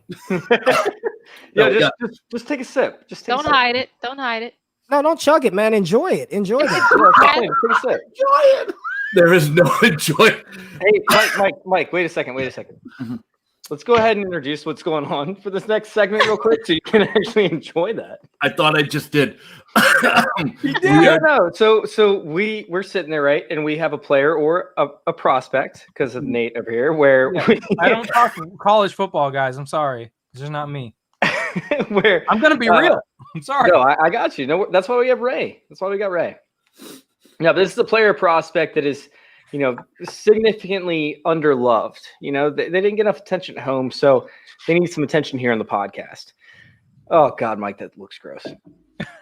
Yeah, no, it's not good. What is it? Does it kind of taste like a burger though? Does it? No, it's really like mostly Thousand Island dressing with random crunchies in it. Oh That's the part that's God. making me nauseous. Is I don't know what's making the crunch. I'm not certain. It might be lettuce. It's the Well, chopped it's onion. sesame seeds. It's the fat in the burger. Yeah, I will say what Dingus put in his seemed disgusting. I tried to keep the taste like burger-ish, so at least it kind of, and it does kind of taste like a Big Mac, but it's the random chunk that you get that hits the throat that really. Oh, come on. Just tickles the back of that vulva back there. Is Yeah, that you what get the it's called? hangy balls. Uvula. Uvula. All of a very different area of the body. You're gonna get down to the tail end of this, and it's gonna be just pure grease. Oh, I'm aware. I'm glad nobody caught what I was talking about. I had no I clue. heard it. The anatomy is off for old GQ. I missed it, my bad. I can tell you I don't have what you think it hit. I don't have one of those. I do know that much. Oh God. All right, so you guys So want- Mike, for your answer, you thought a Big Mac was gonna hit, but with it being pureed, it's absolute crap. Oh, it's garbage. Yeah, it's hot garbage. It's bad. And like I said, it almost feels like I'm chewing ice, but I didn't put ice in it, and that's what makes me real nervous right now.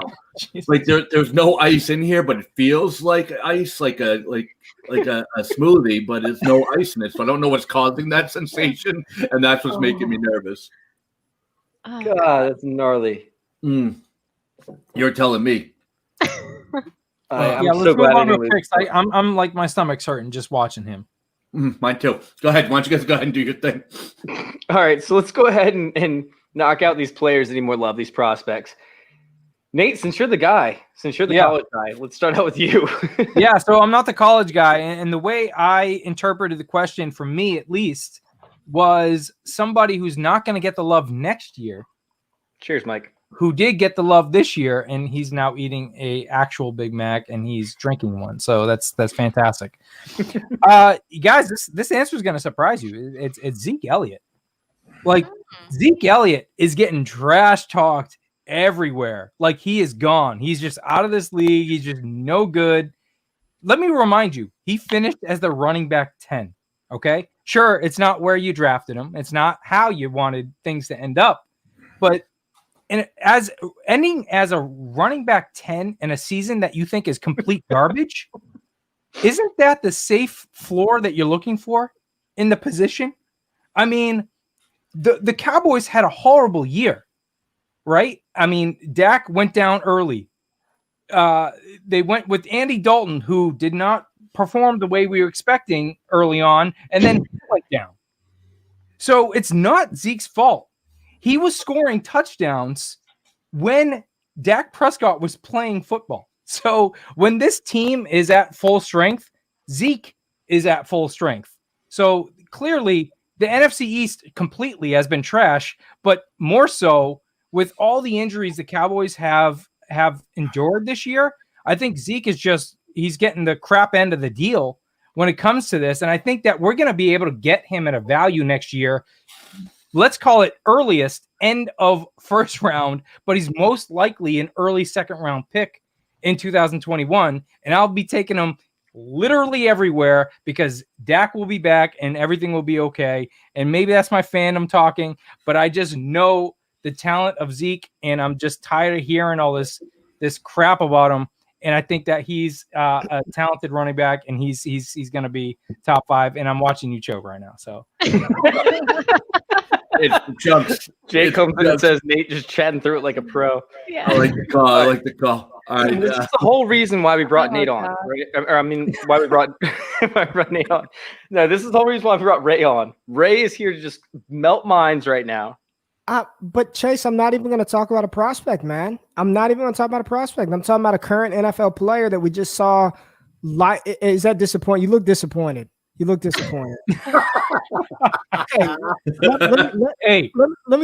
just say why. I'm like a kid at Christmas that got like a connector set when I was. You haven't even heard it yet. No, I'm just kidding. Let's go.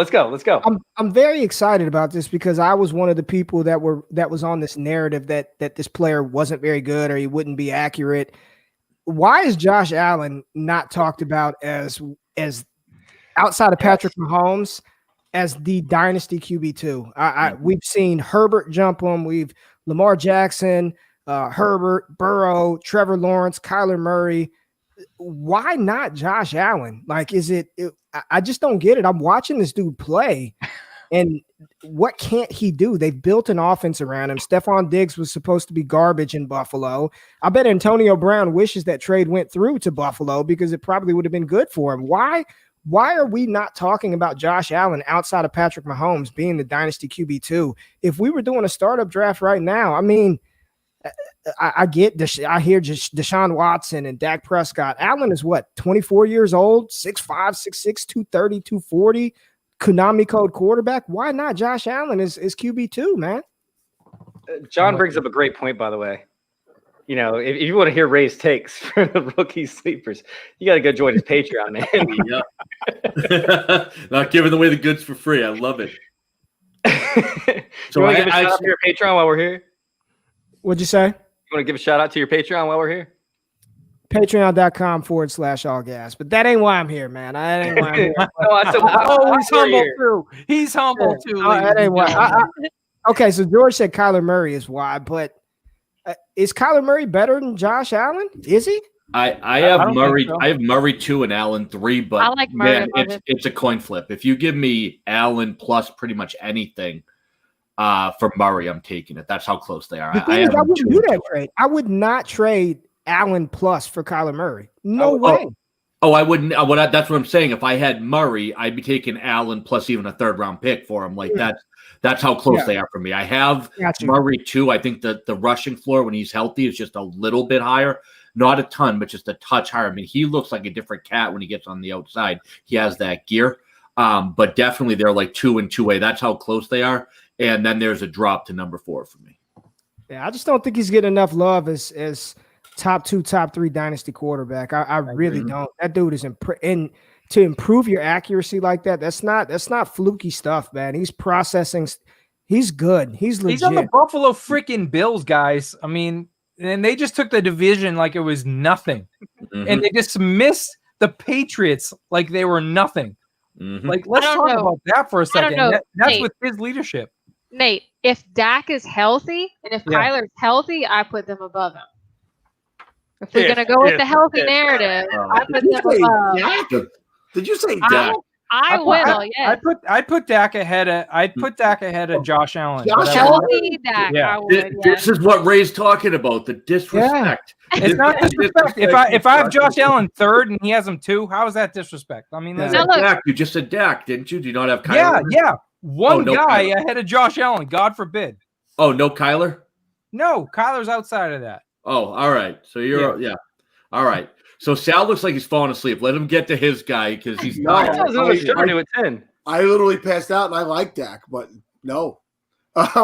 So yeah, listen, I'm gonna bloviate here for a minute. So this is a personal one for me. If you know me, you've heard me talk about this kid before, and that's Jeremy Ruckert, the tight end at Ohio State. I know Jeremy since he's 6 years old. I was his soccer coach. He was my goalie for years, and he was always bigger than everybody, taller than everybody, and that's why we dominated with him in goal. And his parents finally let him play tackle football at 12 years old, and at 13, as a high school, he led count touchdown varsity. He was instantly on every coach's radar as a sophomore, and I mean every major college coach in the country recruited this kid. He had offers from Alabama, from Ohio State, from Wisconsin, from Notre Dame, Michigan, everybody. He was the number 1 tight end in Scouts.com coming out of high school, 5-star recruit. He was the number 18 overall player because the kid blocked field goals, sacked the quarterback, did everything. We don't get those guys in New York. New York's not a hotbed for football, but this kid just blew it out of the water. And I love the fact that he's at Ohio State. I know why he went there. Urban Meyer said he's the best tight end recruit I have ever seen. It was a bad choice for his skills to go to Ohio State. They don't use the tight end.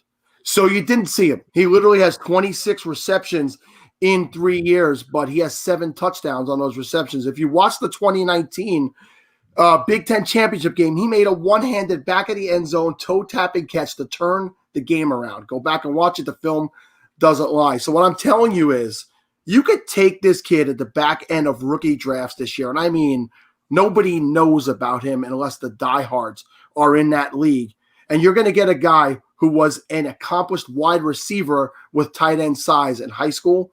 He is now a complete tight end because he learned to block the hell out of the players at Ohio State. He says Luke Farrell taught him how to be a complete tight end. I'm telling you, he comes to the NFL, he'll get drafted late, and he will make his mark because he was considered Gronk or Jeremy Shockey and all those things when he was coming out of high school. He just has not been used. So that's my tip to you. Go get him late, but don't wait too long because the more I talk about him. Sal, can you give the name again to the guys? It cut out right at the start. Yeah, Jeremy Ruckert. He's the tight end from Ohio State.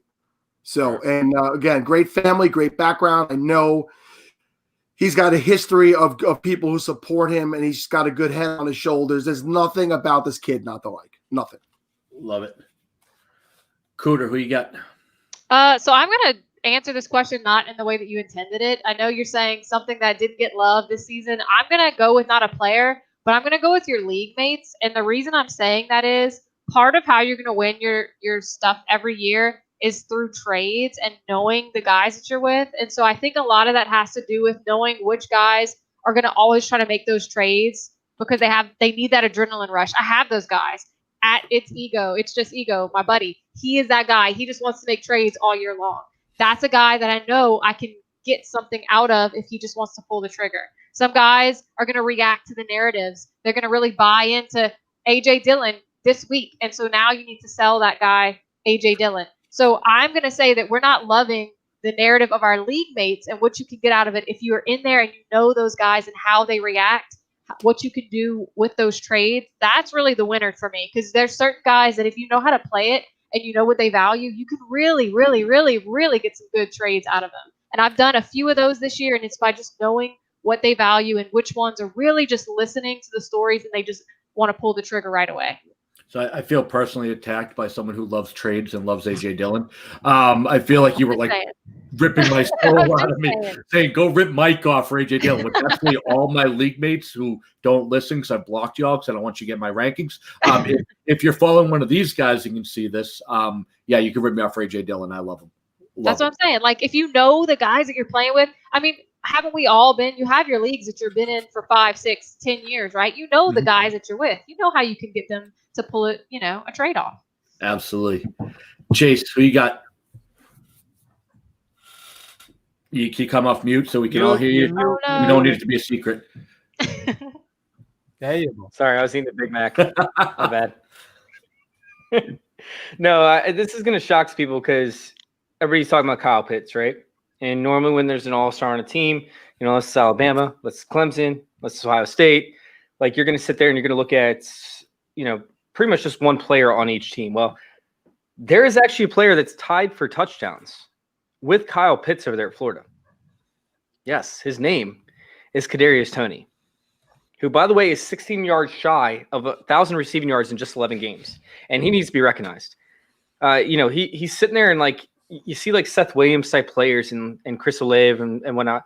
Like, you sit there and you look at him and it's like, dude, how can you possibly put Kadarius Toney over these guys? And sitting there and looking at his film, which I just started breaking down this week, actually, his hands, insane. I don't think he's dropped a pass yet this season. His route running is nuts. It's the best route running I've ever seen. And I really wish that, Ray was still here with us. Unfortunately, he had to leave. But, I really want to talk about his route running just because I've never seen route running like his before. I mean, he has like these subtle head nods, like he has this wiggle, like he has this shake, and it's insane. It's like the little things that matter, right? And we sit there and we look at what he can do with the ball in his hands in space. And it's like, did he ever actually get tackled by one guy? And I know he did, but he always took on contact, still broke tackles. And speaking of, like, he always created yards after contact. Like, he was really hard to break down. But the thing is like, he's 193, like 5'11". So he's not a big guy. He needs to put on weight. But sitting there looking at, like, his ability to stay on his feet, his toughness, it's like perfect examples of what you want for a slot receiver. And when you sit there and you look at his film, he reminds me of like Deshaun Jackson without like the breakaway speed. He makes up with it, with the toughness.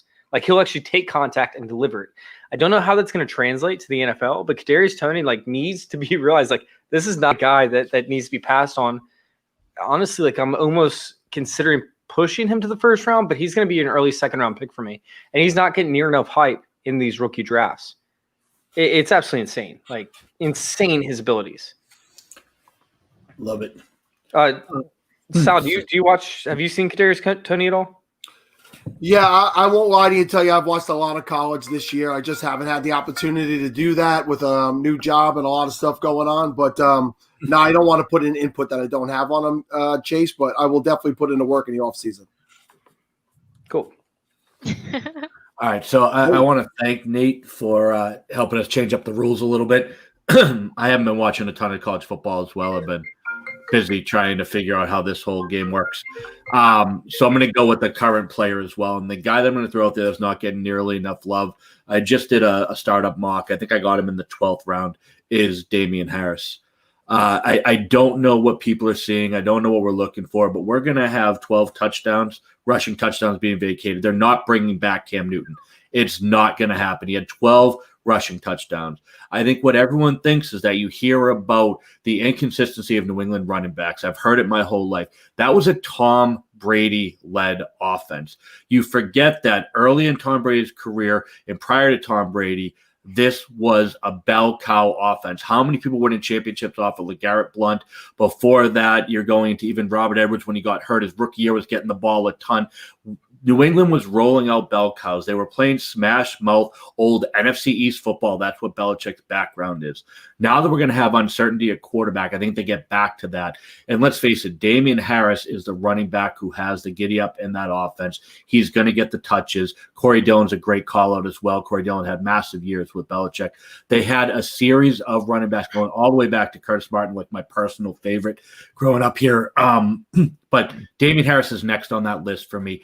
I don't know any outcome, and again, Nate had tip too, where he stays healthy, that he's not a running back too. I don't see a scenario where Damian Harris is not a running back too, who right now you're getting it low flex prices because people are looking at the laundry. They're looking at the age-old narrative that the Patriots don't have consistent running backs. But again, that was a Tom Brady-led offense. He's not here anymore. Cam Newton won't be here anymore. This is a guy who is going to smash. He's a guy you want on all of your teams, and he is the person that you're going to be starting as your running back 2 by the end of the season, and you're going to be cashing in on it, especially if you're playing those heavy, like a lot of us like to do, myself included, going real heavy early wide receiver. He's that perfect guy to grab late and cash in on. Going to be an absolute stud this year. Love what I'm seeing from him, and absolutely in love with the price I'm seeing right now. Dirt cheap. Pick him up everywhere you can at the current price because you'll never see that discount again. I like that a lot. Anybody else feel like when Mike gives a point, like you have to listen to it, like you cannot not listen to it, right? Yeah, I agree. I have to listen, but I don't have to agree. Well, you don't got to agree, but you better do it. And by the way, Robert Edwards, man, what a great callback. If you don't know Robert Edwards and what happened to that poor man's career, go look up that story. It's a very sad one, an amazing rookie season, and tore his leg up playing flag football on the beach at the Pro Bowl. And was never the same. But awesome callback, man. Dude, I love it.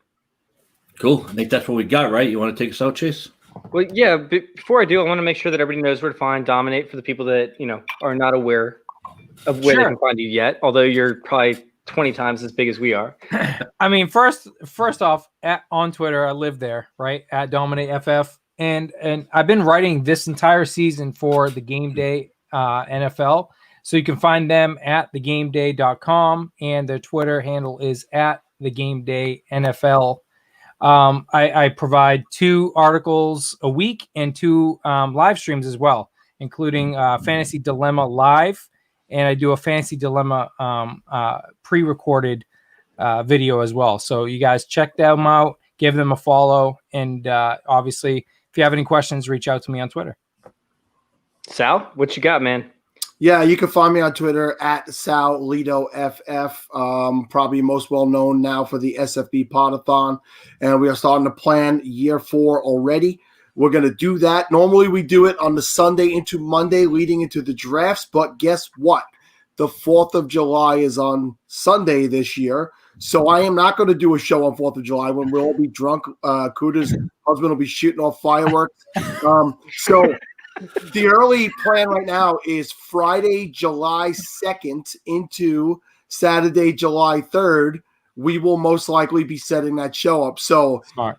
My DMs are open. If you want to be on that show, reach out as early as possible. We start out year 1 hour slots down to half-hour slots. And I got a feeling we're going to be at 15-minute slots in the overnights just to get the amount of people on that want to be on. And we want to do that because for me, the small shows are the people, the backbone, the Twitter people, not the big guys. We still put the big guys on in the prime time because, hey, they sell. But listen, we'll get you all on. And I also am host of On the Daily DFS for RotoViz. That's live Wednesday nights. Me, like I said before, TJ Calkins, Matt Jones. We take you through the main slate every week. This was my first year doing that show. I was happy to be a part of the RotoViz congratulations family. Thank you very much. And if you didn't check out our Festivus show just last week, you can find that on our YouTube channel, the Fantasy Football Funhouse YouTube channel. That's the show I've done for 6 years with Kevin and Steve. It's always a crowd pleaser. And I was really excited with how this year's episode turned out. So thank you to all 3 of you guys, Mike, Cooter, and Chase, for having me on. This was a ton of fun. Yeah, make sure you guys hit subscribe to the YouTube channel if you guys are on that. And Sal, you asked me to come on your show last year for this, and that's actually how you found me, was through the Facebook group Fantasy Football Discussion. And it was absolutely amazing. But you gave me 30 minutes to talk. Now you're saying 15. Like, you expect me to keep it to 15 minutes? Like, we can't even keep a show under an hour. It was supposed to be an hour. Or an hour 45 minutes in. I didn't say you were going to get 15 minutes. I said some of the newest shows that come on, you'll get at least 17, 18 minutes, bro. Don't worry. It's a great time. And hopefully we can, you can make some room for us over there for the Podathon, because that's my favorite thing of the entire year. I watched like 20 out of the 24 hours y'all were live. Crazy. Hey, this year it's over a weekend. Nobody's got to get up for work the next day. Let's So do it. we want everybody there for 24 full hours. We might go, let's get crazy. We'll go 24 and a half hours. Let's go. Sally, Love it. I don't think Call you can it make it 25 24 and a half hours. hours, Let's be crazy about it. Let's do 25. So I don't want to keep the show longer, but we did 25 in year 2 because Mike Wright couldn't get out of bed. So we actually extended it to 1 o'clock in the afternoon instead of noon. So That's awesome. we did 25 hours in year 2. That's insane. That's amazing. I love it. It is. All right. Hey, I appreciate you guys for coming on. If you guys want to go follow our group, go over there, join our circle _ over there on Twitter, and then youtube.com/fantasy intervention. Mike, you want to let everybody know where to find you real quick? Yeah, find me at Daddy's Home FF, also at Join a Circle _ here every Wednesday at 8 throughout the season. I just want to say, thank you guys for coming on. This is like a dream come true. Like, guys I've been a fan with forever, being able to pod with. This has been amazing. Don't forget to check out Ray GQ at Ray GQUE. Want to make sure I give a shout out to him because he didn't get a chance to stay on if we went too long. So I was trying not to throw up. But guys, thank you so much. This literally exceeded my expectations. It was a show I was excited about for so long. So I appreciate all you guys coming on. And Cooter, of course.